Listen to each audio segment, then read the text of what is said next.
Nos encontramos en el libro de los Hechos de los Apóstoles. El libro de los Hechos de los Apóstoles es el capítulo 19 y estamos considerando el amplio ministerio del apóstol Pablo en Éfeso, justamente como Lucas mismo está indicándonos al hacer tantas referencias a lo que aconteció justamente en este lugar en Éfeso. Y ahora estamos leyendo en el capítulo 19, leemos en el capítulo 19 del libro de los Hechos de los Apóstoles y vamos a leer desde el versículo 18. Continuamos viendo esta fascinante historia de lo que ha sido el impacto del Evangelio en Éfeso. Hechos 19 y leemos desde el versículo 18. Y muchos de los que habían creído venían, confesando y dando cuenta de sus hechos. Asimismo, muchos de los que habían practicado la magia trajeron los libros y los quemaron delante de todos. Y hecha la cuenta de su precio, hallaron que eran 50.000 piezas de plata. Así crecía y prevalecía poderosamente la palabra del Señor. Pasadas estas cosas, Pablo se propuso en espíritu ir a Jerusalén, después de recorrer Macedonia y Acaya, diciendo: después que haya estado allí, me será necesario ver también a Roma. Y enviando a Macedonia a dos de los que le ayudaban, Timoteo y Erasto, él se quedó por algún tiempo en Asia. Hubo por aquel tiempo un disturbio no pequeño acerca del camino, porque un platero llamado Demetrio, que hacía de plata templecillos de Diana, daba no poca ganancia a los artífices, a los cuales, reunidos con los obreros del mismo oficio, dijo: varones, sabéis que de este oficio obtenemos nuestra riqueza, pero veis y oís que este Pablo, no solamente en Éfeso, sino en casi toda Asia, ha apartado a muchas gentes con persuasión, diciendo que no son dioses los que se hacen con las manos. Y no solamente hay peligro de que este nuestro negocio venga a desacreditarse, sino también que el templo de la gran diosa Diana sea estimado en nada y comience a ser destruida la majestad de aquella a quien venera toda Asia y el mundo entero. Cuando oyeron estas cosas, se llenaron de ira y gritaron, diciendo: grande es Diana de los Efesios. La predicación del apóstol Pablo en Éfeso, en el nombre del Señor Jesucristo y por el Espíritu Santo, había tenido un efecto inusitado. Incluso si leemos este libro de los Hechos de los Apóstoles de manera superficial, somos conscientes de la gran importancia que Lucas le da a este ministerio del apóstol Pablo en Éfeso. Y es por eso que nosotros también estamos mirando con atención aquí lo que se nos dice. ¿Por qué? La pregunta que teníamos que hacernos es ¿por qué es esto así? Y es precisamente porque vemos como en este lugar que es el epicentro, si lo podríamos decir así, de lo que era la idolatría del mundo antiguo, una representación de todo lo que es la idolatría misma, es en el lugar donde el Evangelio tuvo un efecto extraordinario. Hay aquí constantemente lo que leemos, ¿no?, una manifestación muy clara de la bendición de Dios sobre muchas almas. Son multitudes de personas, no solamente en Éfeso, sino en los lugares también alrededor, que se vuelven al Evangelio de nuestro Señor Jesucristo. En ese sentido, tenemos que darnos cuenta de que bien podría haber terminado el libro de los Hechos de los Apóstoles aquí con este capítulo 19, porque encontramos lo que podría ser, lo que podríamos llamar, usando una de esas palabras que tiene que ver con el mundo clásico también antiguo, la apoteosis, ¿no?, de lo que es la predicación del Evangelio, ¿no?, ese punto álgido y extraordinario. Sabemos que el libro continúa porque, como da a entender también aquí Lucas en el capítulo 19, versículo 21, hay un deseo del apóstol Pablo de llegar también a lo que es la capital del imperio, a Roma, ¿no?, para predicar el Evangelio, y esto es también de interés que nosotros pudiéramos conocer, es lo que piensa Lucas y es lo que el Espíritu Santo Santo ha querido que esté con nosotros. Pero tenemos que contemplar este capítulo desde ese punto de vista. Es el punto más alto, ¿no? El punto álgido del ministerio del apóstol Pablo, el gran poder que tiene el Evangelio de nuestro Señor Jesucristo para transformar las personas. Y en ese sentido, un capítulo como este pues, sirve siempre para fortalecernos, ¿no? Y darnos cuenta de que el Evangelio puede vencer cualquier obstáculo. El Evangelio puede triunfar gloriosamente en la tierra. De hecho, la historia de la Iglesia hemos visto, ¿no?, cómo ha habido grandes periodos de avivamiento y despertar, tiempos de reforma, tiempos extraordinarios en los que se ha manifestado el gran poder de Dios transformando multitudes de personas. Y de alguna manera lo que aquí se nos relata que tuvo lugar en Éfeso es algo que tiene que ver con esa realidad en la que nosotros también seguimos creyendo. Pero lo que está haciendo Lucas también, y tenemos que prestar atención a ello, es desvelarnos por medio de los relatos que él cuidadosamente escoge, y tenemos que darnos cuenta que hay una labor editorial, si se puede decir así, muy especial por parte de Lucas, porque no nos dice todo, obviamente, de lo que pasó en el ministerio del apóstol Pablo.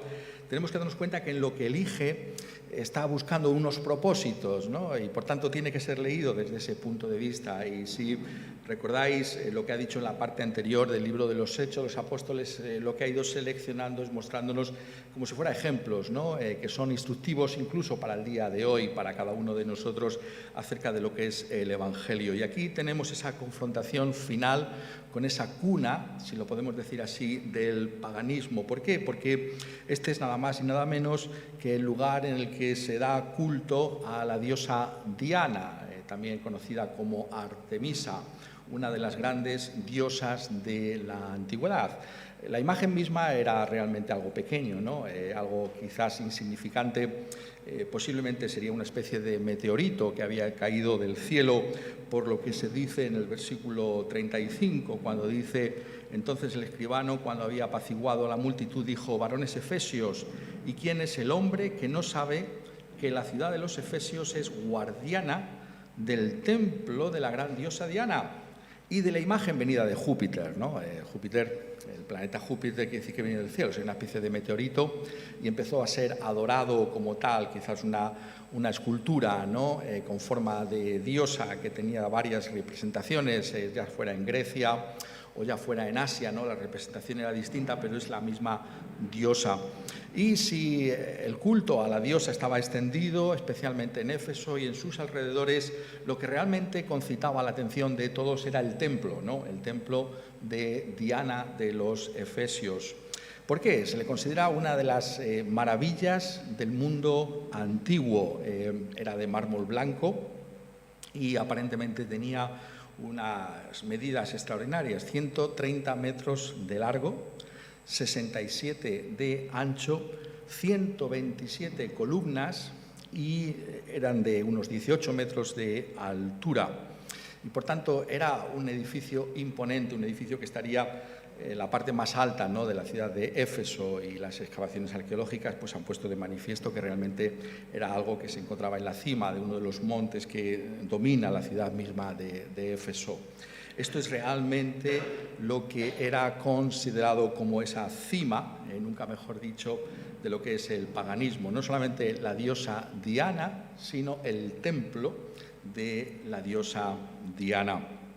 Y lo que, por tanto, está buscando Lucas es que nosotros seamos conscientes, ¿no?, de lo que es, nuevamente, en este otro sentido, la apoteosis, ¿no?, de la idolatría, en este caso, ¿no? La apoteosis del Evangelio, pero también la apoteosis de la idolatría. Es decir, si hay un lugar magnífico, si hay un lugar donde realmente podemos ver lo que es la idolatría con todos sus colores, con todos sus matices, con todo su esplendor, ¿no? Es ¿no? Es realmente Éfeso. Y tenemos esta confrontación entre estas dos realidades, ¿no? Por un lado tenemos el Evangelio de nuestro Señor Jesucristo y tenemos por otro lado la idolatría tal y como es.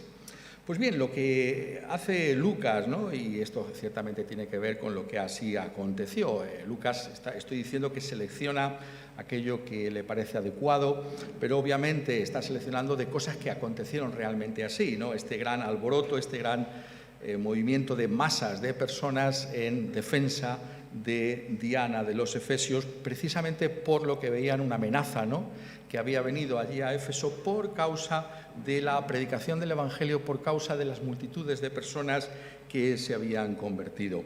Y lo que hace Lucas es mostrarnos aquí lo que es realmente esa idolatría, ¿no? Si aquí tenemos la apoteosis de la idolatría, pues entonces vamos a analizar cuidadosamente en qué consiste la idolatría, ¿no? Tenemos que hacernos esta pregunta, ¿no?, porque hasta ahora hemos estado viendo otras célebres confrontaciones del Evangelio, sobre todo con esos contextos judíos, pero también lo hemos visto en Atenas, ¿no? Pero aquí en Éfeso es donde Lucas de alguna manera se detiene también, como ha hecho en Atenas, para mostrarnos en qué consiste exactamente la idolatría, ¿no? Si lo puedo decir así, ¿no?, lo que pensamos que es la idolatría y quizás lo que los mismos idólatras no saben qué es la idolatría, ¿no? Entonces aquí tenemos algo muy interesante que es lo que se nos llama aquí a considerar. Y todo eso tiene que ver realmente con lo que pasó con aquellos que tenían un negocio bastante floreciente, ¿no? El negocio es la construcción de, como se nos dice aquí, pequeños templecillos de Diana, este magnífico edificio en manos de una serie de artífices, de plateros, era construido en miniatura, ¿no? Y esto era realmente una atracción de Éfeso, todo aquel que hacía, si lo podemos decir así, una peregrinación a esta ciudad de Éfeso para adorar a la diosa Diana, a su imagen, pues no volvía sin una representación del templo, ¿no?, en plata, ¿no? Es algo realmente, tenía que ser algo realmente que llamara la atención, ¿no? Estos artífices empleaban todo su arte para hacer esta representación. ¿Y qué es lo que se nos comenta aquí? Bueno, pues realmente hay un interés por parte de este Demetrio, que debía ser el principal de estos plateros que hacían estos templecillos de Diana, en convocar a todos aquellos que se dedicaban a ese mismo negocio, lo cual está mostrando realmente que era una industria muy floreciente, ¿no? Cuando tantos y tantos se dedicaban a ese mismo negocio, no solamente era uno el que vendía templecillos, sino que había una multitud de artífices que se dedicaban a ese mismo negocio. Y les convoca, ¿no?, a una reunión y les dice, leemos otra vez el texto: varones, sabéis que de este oficio tenemos nuestra riqueza, pero veis y oís que este Pablo, no solamente en Éfeso, sino en casi toda Asia, ha apartado a muchas gentes con persuasión, diciendo que no son dioses los que se hacen con las manos. Y no solamente hay peligro de que este nuestro negocio venga a desacreditarse, sino también que el templo de la gran diosa Diana sea estimado en nada y comience a ser destruida la majestad de aquella a quien venera toda Asia y el mundo entero. ¿Qué es lo que encontramos aquí? ¿Qué es lo que Lucas quiere que nosotros nos prestemos atención? Realmente nos está mostrando algo que ellos, los mismos plateros, no eran conscientes de que se encontraba en ellos mismos. Diana es un ídolo, el templo es un ídolo al que ellos adoran, pero realmente el ídolo verdadero, la auténtica idolatría, es la avaricia del corazón de los plateros. Sabemos que es esto justamente lo que quiere enfatizar Lucas, porque sabéis que es una norma cuando leemos la Escritura ver lo que se refiere una y otra vez, y esa es la clave del pasaje. En el capítulo 24, en el versículo 24 dice que estos templecillos de plata daban no poca ganancia a los artífices. La palabra es ahí ganancia. En el versículo 25 dice: a los cuales, reunidos con los obreros del mismo oficio, dijo: varones, sabéis que de este oficio tenemos nuestra riqueza. Es la misma palabra, ganancia, riqueza. Y en el versículo 27 dice: y no solamente hay peligro de que este nuestro negocio, de que esta nuestra riqueza, que esta nuestra ganancia. Por tanto, está muy claro lo que está en la mente y en el corazón de Demetrio y de los plateros. Hay aquí una ganancia, hay un negocio, hay aquí una riqueza que se está obteniendo por causa del culto a Diana. Eso es lo que quiere, en primer lugar, Lucas que nosotros podamos notar. Detrás de todo ese culto a la diosa Diana hay simplemente un interés sórdido económico. Eso es lo que está ahí presente. Y eso, nos está diciendo Lucas, es el paganismo. Esto es muy curioso, ¿no? Muchas veces tenemos esa idea, ¿no? Bueno, esto es algo genuino, ¿no? Esta religiosidad, son genuinos, ¿no? Realmente son sinceros con lo que creen, ¿no? Y realmente hay un interés en dar culto a esa diosa, ¿no? Diana. Pero dice realmente esto es un negocio, ¿no?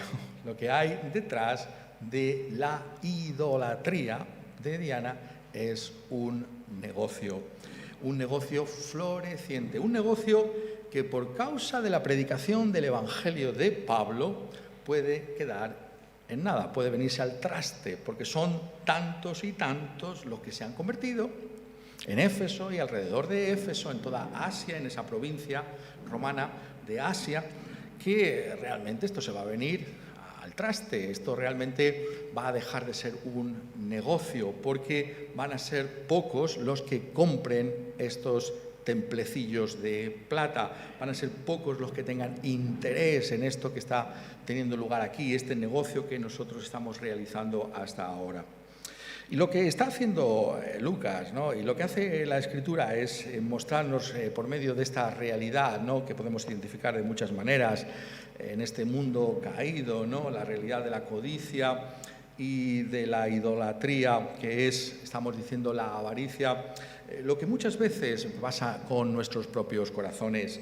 Esto es la profundidad que tienen las Escrituras, es decir, esto está aquí no solamente para decirnos, fíjate, ¿no? Ellos tenían esa idolatría, ¿no? Esa avaricia que es la idolatría, como Pablo va a decir que escribiendo a los colosenses, sino es algo más profundo que eso. Ellos, notadlo aquí, están afirmando que realmente la gran diosa Diana tiene una sublime majestad y es venerada en toda Asia y en el mundo entero.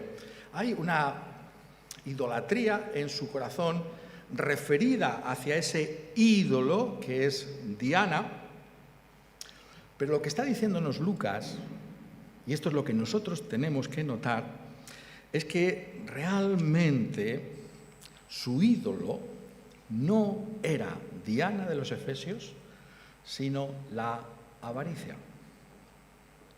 Eso es lo que está diciéndonos. Eso es lo que aquí está mostrando. Es decir, el Evangelio lo que está haciendo aquí, y este sería un ejemplo clásico de ello, es desvelar lo que de profundidad hay en nuestros corazones y de lo que nosotros somos tantas veces ignorantes. Está mostrándonos más de lo que nosotros podríamos deducir de nosotros mismos. Porque ellos podrían estar pensando, no, si nosotros tenemos ese celo por Diana, por el templo, ¿no? La majestad de la diosa de Asia, que no solamente es venerada aquí, sino en el mundo entero. La gente viene desde todos los lugares para hacerse con una copia de ese templecillo. Está diciendo el texto que detrás de ello hay un desconocimiento de sus propios corazones, de que la auténtica idolatría es su avaricia. Eso es lo que está aquí desvelando. Que la idolatría, y esta sería una de las primeras definiciones que está aquí trayendo, hay algo más, ¿no? que podemos ver, que veremos, si Dios quiere, en próximas predicaciones. Está diciéndose en primer lugar que hay avaricia en el corazón de las personas y que ese es el ídolo que tiene que ser identificado. Déjame que lo ponga de otra manera. Cuando nos ponemos bajo la palabra de Dios, cuando nos ponemos bajo el Evangelio, lo que hace el Evangelio realmente es desvelar lo que hay en lo más profundo de nuestros corazones. es mostrarnos realmente cómo somos, algo que muchas veces nosotros ignoramos acerca de nosotros mismos. El Evangelio viene a nuestra vida y nos muestra realmente lo que hay en nosotros. Refiriendo el apóstol Pablo precisamente al efecto este del Evangelio en una de esas iglesias primitivas, en la iglesia de Corinto, se nos dice en el capítulo 14 de 1 Corintios: pero si todos profetizan y entra algún incrédulo o indocto, por todos es convencido, por todos es juzgado, lo oculto de su corazón se hace manifiesto. Eso es lo que hace el Evangelio. Eso es lo que queremos que haga el Evangelio. ¿Por qué estamos aquí? Aquí estamos para algo sorprendente para ti y para mí, que el Evangelio va a revelar lo que nos resulta oculto a nosotros. Lucas está diciendo, aquí hay algo que es realmente chocante, Estos hombres que parece que están adorando a Diana de los Efesios, en realidad su ídolo es su propia avaricia y su propia codicia. Y lo gracioso es que ellos no se dan cuenta de ello. Pero el Evangelio, lo que hace, lo que la palabra de Dios está desvelando, poniéndonos ese ejemplo, es mostrarnos la profundidad de lo que hay en nuestro corazón y que solo la palabra de Dios puede realmente mostrarnos. Por eso queremos estar bajo la palabra de Dios. Por eso la palabra de Dios tiene tantas veces un efecto inusitado. Realmente soy así. Soy así. La palabra de Dios revela lo más profundo de nuestro propio corazón. El apóstol Pablo, como estábamos viendo aquí en 1 Corintios, lo pone de manifiesto, pero también hay otros muchos pasajes que podríamos citar con respecto a esa realidad, cuando dice en Romanos 2 y el versículo 16, en el día en que Dios juzgará por Jesucristo los secretos de los hombres conforme a mi evangelio. Es obvio que está hablando del día del juicio final, pero notad la unión que hace entre los secretos de los hombres y el evangelio. Las buenas nuevas de Cristo Jesús tienen que ver con el descubrir lo que hay dentro de nosotros, con mostrarnos realmente que nuestra maldad es más profunda de lo que pudiéramos haber imaginado, que realmente en nosotros hay pliegues y repliegues de pecado que solo la palabra de Dios puede poner de manifiesto, y que lo hace precisamente para que podamos ser salvos, para que realmente podamos huir de aquello que puede destruirnos. Está diciendo Lucas, es necesario demostrar lo que hay detrás verdaderamente de la idolatría, que es simplemente una pura avaricia, para que las gentes puedan volverse de ese mal camino y puedan abrazar el Evangelio de Cristo Jesús. Eso es lo que hace constantemente la Escritura. La Escritura tiene que tener esa fuerza en nuestra vida, la fuerza de mostrarnos nuestra necesidad de Cristo Jesús.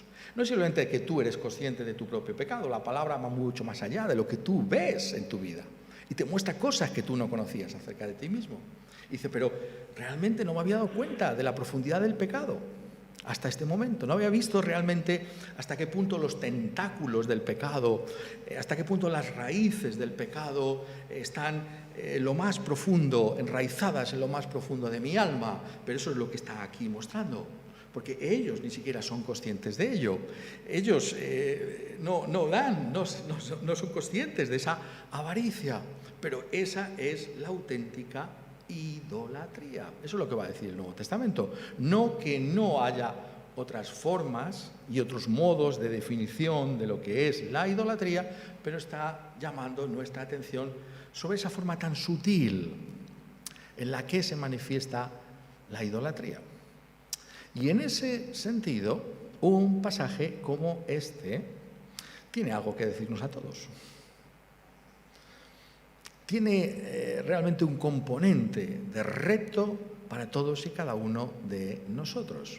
¿Qué hay en nuestro corazón? Podemos decir, claro, en un lugar como este carecemos de ídolos, ¿no? Ídolos hechos por manos humanas. Estoy usando las palabras del mismo Demetrio en este pasaje. Pero hay otros ídolos. ¿Somos conscientes de ellos? Somos conscientes de que la idolatría no es solamente, aunque lo sea de una manera muy especial, algo que tiene que ver con una imagen externa, es algo más profundo que afecta a nuestro corazón. Es una realidad que la palabra de Dios está mostrándonos constantemente. Y eso es precisamente por esa virtud y esa eficacia de la palabra del Señor. El autor de la Epístola a los Hebreos dice: porque la palabra de Dios es viva y eficaz y más cortante que toda espada de dos filos, y penetra hasta partir el alma y el espíritu, las coyunturas y los tuétanos, y discierne los pensamientos y las intenciones del corazón. Y no hay cosa creada que no sea manifiesta en su presencia. Antes bien, todas las cosas están desnudas y abiertas a los ojos de aquel a quien tenemos que dar cuenta. Esa es la virtud y la eficacia de la palabra de Dios. Eso es por lo que queremos estar debajo de la palabra de Dios. Porque queremos que se revele los recovecos más profundos de nuestra vida, de nuestra conciencia, para que así podamos ser transformados en lo más profundo de nuestro ser por ese mismo Evangelio. Esto es lo que ha venido a hacer el Evangelio. Y por tanto, la manera en que Lucas está trayendo estas cosas es para mostrarnos a nosotros lo que son los auténticos ídolos que están en nuestra vida, y que nosotros también, como aquellos plateros encabezados por Demetrio, quizás no reconocemos en nuestra vida. Pero damos gracias a Dios que la Escritura tiene ese poder para identificar lo que son los auténticos ídolos. Y en ese sentido vemos que es justamente esto el intento que tiene el apóstol Pablo y que está detrás de esta descripción del paganismo en Éfeso. No es, lo pongo de otra manera, no es simplemente que está diciendo, fíjate cómo eran estas personas, ¿no? Y fíjate lo que hacían, ¿no? Esto tiene un efecto didáctico sobre la Iglesia. Esto está aquí no solamente para que nosotros podamos leer estas historias, ¿no? y decir qué historia más extraordinaria, sino que es algo para nosotros también, para la Iglesia misma del Señor Jesucristo. Y por eso dice, y esta sería la base para la exhortación, el apóstol Pablo escribiendo a los colosenses, ¿no? En Colosas: haced morir pues lo terrenal en vosotros, fornicación, impureza, pasiones desordenadas, malos deseos y avaricia, que es idolatría. ¿Has pensado alguna vez que la avaricia es idolatría? Y eso nos iguala con aquellos hacedores de templecillos, en ese sentido. Está escribiendo en Colosenses, está escribiendo a cristianos, está diciendo, cuidado, esto no simplemente es una cosa de otros, ¿no? Nosotros también tenemos que ponernos bajo la palabra de Dios. Nosotros también tenemos que examinar nuestros corazones. Nosotros tenemos también que ver lo que hay en nosotros, porque la idolatría es más sutil de lo que pensamos. Y somos advertidos acerca de esa realidad. La palabra de Dios, por tanto, revela lo que tú y yo necesitamos saber acerca de nosotros mismos. Los ídolos que sin la Escritura, llevada a nuestra vida por el Espíritu Santo, los ídolos que no reconoceríamos en nuestra vida. Y sabemos, ¿no?, que esto es realmente lo que está trayendo, ¿no?, esta forma que tiene tan extraordinaria de narrar estas cosas Lucas. En otras palabras, estoy diciendo que hay más en los textos, ¿no?, de lo que salta a primera vista, ¿no? Cuando vemos un libro de los Hechos de los Apóstoles parece que simplemente es algo que podemos todos entender, ¿no? Es más profundo que todo eso, ¿no? Por eso estamos dedicando atención y mirándolo siempre en su contexto, porque el contexto de la idolatría, el contexto de lo que significa ser cristiano, tiene que ver también con el reconocimiento de esa idolatría que es la avaricia y con el abandono de ese ídolo que es la avaricia. Esto lo sabemos, ¿no? Y lo estamos viendo, ¿no? Y lo hemos estado meditando desde otro punto de vista en pasajes anteriores. Es muy curioso, ¿no?, cuando Y ahí veis el interés de Lucas, ¿no? El intento de Lucas. Cuando se nos relata, aquellos que habían sido convertidos, pues estábamos leyendo desde ese momento, ¿no? Y que venían de este trasfondo de la magia, dice, versículo 19, trajeron los libros y los quemaron delante de todos. Podía haberlo dejado ahí. Quemaron los libros de magia, muy bien, pero no lo deja ahí. Y hecha la cuenta de su precio, hallaron que eran 50.000 piezas de plata. Valor económico. De lo que estuvieron dispuestos a renunciar por causa del Evangelio. La avaricia es idolatría. La conversión es un cambio que afecta a nuestro bolsillo. Y esos libros que podían haber sido vendidos por ese precio que costaron, a otros que sigan practicando la magia, ¿no? No lo es. No son vendidos. ¿Qué son? Quemados. Un gran quebranto económico, ¿no es verdad? ¿Veis lo que está haciendo Lucas, ¿no? Lo está contrastando, ¿no? El efecto del Evangelio es económico. Contraste, ¿con quién? Con Demetrio y los hacedores de los templecillos, que tienen ese interés sórdido, ¿no? En la avaricia que trae la idolatría. Entonces, está trayendo ese contexto, está diciéndonos el cambio, en otras palabras, el cambio que se produce en una persona por causa del Evangelio tiene un efecto económico, afecta a su valoración de lo que son las riquezas. Y es por eso que estábamos leyendo en Primera de Timoteo. Pero todas las cosas, como siempre estamos diciendo, enfatizando de aquí, tienen que ser leídas en sus contextos. Hemos leído 1 Timoteo 6, es una advertencia solemne que hace el apóstol Pablo. ¿A quiénes? ¿Habéis pensado alguna vez 1 Timoteo, capítulo 1, versículo 3? Como te rogué, le dice a Timoteo, que te quedases en Éfeso cuando fui a Macedonia. ¿Dónde está Timoteo? Está en Éfeso. Y Pablo escribe a Timoteo que está en Éfeso, llevando la iglesia de Éfeso, insistiendo en ¿qué? Insistiendo justamente en esto, en que la avaricia es idolatría. Pero ahora escribiendo a los mismos cristianos. No es simplemente una cuestión de Demetrio, ¿no? y sus artífices, ¿no? Es una cuestión también de nosotros. Porque es verdad, hemos sido convertidos, es verdad, Dios nos ha salvado, pero seguimos combatiendo contra la idolatría en nuestra vida. Tenemos que seguir esforzándonos por manifestar lo que es la fe cristiana en nuestra vida. Y una de esas maneras es el uso que hacemos de los bienes que Dios con abundancia y generosidad nos ha provisto. Y por eso escribe en ese contexto, notadlo, es el contexto de Éfeso, ¿no? Este contexto de negocios, ¿no? El mundo comercial, tremendamente comercial, ¿no? De intereses económicos. Escribe Primera de Timoteo. Y por eso nos trae allí lo que es la manera cristiana de afrontar el ídolo de la avaricia. Lo pongo de otra manera. ¿Cómo se derriba en tu corazón o en el mío el ídolo de la avaricia? Porque lo que reitero es que ese ídolo está ahí en nuestras vidas también. No solamente es Demetrio, cuidado, esto es lo que pasa con la Escritura, ¿verdad? Como decía C.S. Lewis, ¿no? Es un poco peligroso ponerse de alguna manera bajo la Escritura, porque algunas veces aquí un problema, ¿no? Es que no es Demetrio solo, no son los paganos solos, es que Pablo le dice a Timoteo, que está a cargo de la iglesia en Éfeso, esto tienes que insistir también allí, porque también nosotros tenemos que combatirlo. ¿Cómo se hace? Hay dos cosas. 1 Timoteo, capítulo 6, versículo 6 en adelante.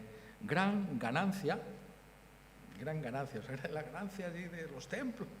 Pero ahora dice, ¿gran ganancia qué? ¿Los templecillos? No. Gran ganancia es la piedad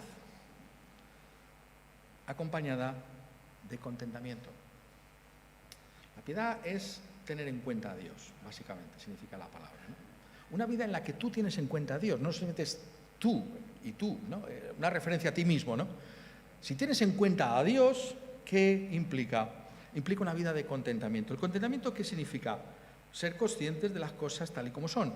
Nada hemos traído a este mundo y sin duda nada podremos sacar, así que teniendo sustento y abrigo, estemos contentos con estos. Es el contentamiento cristiano. Cuidado con el enriquecerse y buscar hacerlo por medio de codicias necias y dañosas que hunden a los hombres en destrucción y perdición. Y es aviso solemne, porque raíz de todos los males es el amor al dinero, el cual, codiciando algunos, se extraviaron de la fe y fueron traspasados con muchos dolores. El dinero tiene que ser usado. Pablo dice aquí, el amor al dinero es un ídolo. No podemos amar al dinero, no podemos amar, es decir, que amamos a Dios y amamos a las riquezas. ¿Dónde está tu corazón? ¿Está con las riquezas de este mundo que perecen, que pasan, o está con Dios? El contentamiento, nos contentamos, buscamos una vida de contentamiento,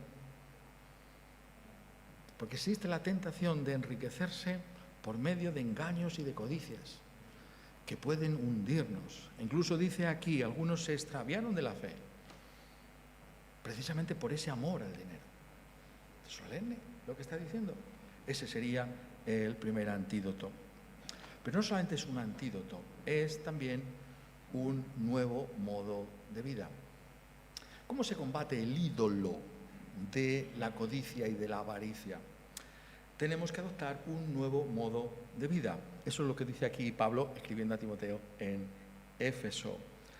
A los ricos de este siglo manda que no sean altivos ni pongan la esperanza en las riquezas, las cuales son inciertas, sino en el Dios vivo, que nos da todas las cosas en abundancia para que las disfrutemos. Dios quiere que disfrutes de esta vida. Dios quiere que disfrutemos de la vida. Pero les dice también que hagan bien, que sean ricos en buenas obras, dadivosos. ¿Qué es esto? Generosos. Ese es el modo de vida al que somos llamados por el Evangelio, la generosidad. Tenemos que ser generosos. Esta es la manera en la que tú y yo podemos registrar en nuestra conciencia si realmente el Evangelio está teniendo impacto o no, porque está el ídolo de la idolatría, de la avaricia. La idolatría es la avaricia. ¿Cómo se combate un ídolo como ese? Con un comportamiento totalmente contrario. No el de acumular y enriquecerme, sino el ser generoso, desprendido, dadivoso. Pablo dice, notadlo, a los ricos de este siglo manda, es un mandamiento del Evangelio. ¿Por qué? Porque el ídolo tiene que ser derribado de tu corazón, del mío. El ídolo tiene que caer. Porque nuestro único Dios tiene que ser adorado. Y nuestro único Dios, nuestro Señor Jesucristo, tiene que ocupar el centro de nuestro corazón. Para eso, ese ídolo tiene que ser desplazado. Y la manera en que se desplaza no es simplemente diciendo, Cristo es mi Señor, sino si soy generoso. Si soy generoso, dadivoso, con aquello que Dios me ha dado. ¿Es esto posible? Esa es la gran pregunta que siempre nos hacemos. ¿Puede esto tener lugar? El testimonio del Evangelio es que esto sí es posible. Es por causa de nuestro Señor Jesucristo, aquel que murió en la cruz del Calvario para hacernos suyos. Y por eso, cuando el apóstol exhorta también a los hermanos en Corinto, a la iglesia de Corinto, a ser dadivosos y generosos, les pone ese ejemplo, el único ejemplo supremo en el que nosotros podemos apoyarnos y recibir las fuerzas del mismo para ser de esta manera. porque ya conocéis la gracia de nuestro Señor Jesucristo, que por amor a vosotros se hizo pobre, siendo rico, para que vosotros con su pobreza fueseis enriquecidos. Somos esclavos del dinero y de las posesiones de este mundo. Solo Cristo puede libertarte de ese amor a las riquezas, de esa idolatría que es la auténtica avaricia. Solo Él lo puede hacer. Solo el Evangelio puede cambiar a una persona y desplazar esa avaricia de su corazón y sustituirla por un espíritu contento y generoso. Acude, por tanto, a Cristo Jesús. Lo que está diciéndonos Lucas aquí es realmente sorprendente, ¿no? Cómo lo presenta. Justamente lo que ha hecho el Evangelio en Éfeso es crear personas distintas a Demetrio y a los plateros. Personas que han estado dispuestas por causa del Evangelio, por la influencia y el poder de la sangre de Cristo Jesús en su vida, a ser distintas. A esto somos convocados, a esto somos llamados. Esto es lo que nos está diciendo un texto como este. La palabra de Dios desvela lo más profundo que hay en nuestros corazones.